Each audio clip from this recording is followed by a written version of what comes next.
Jutro je. Naš će biti super dan. Napravit ću hrpu raznih stvari, zavađu se, iskoristit ću ovo slobodno vrijeme. Ništa me neće zaustaviti. Sve sam se treba obući, početi ovaj dan.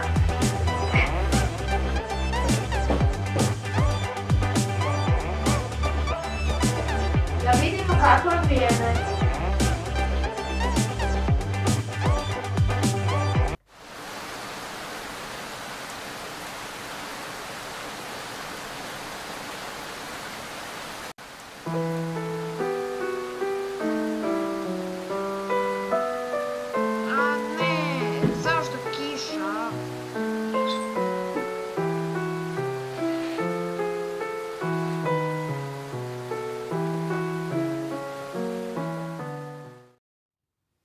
Tako mi je dosadno, niš mi se ne da.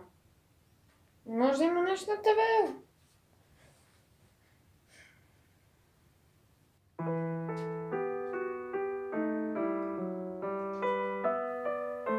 Krasno. Idem u svoju sobu.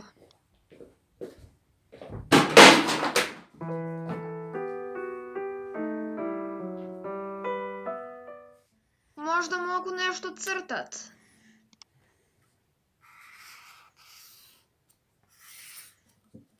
Glupi flomasteru, piši, piši.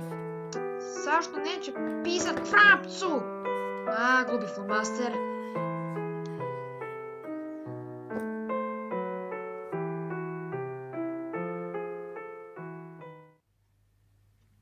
Pa imam autić. To će biti zanimljivo.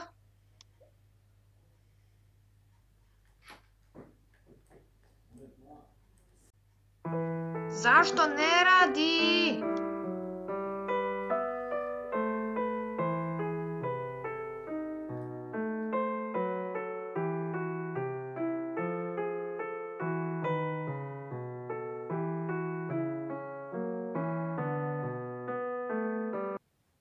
A evo je zato super za spavat.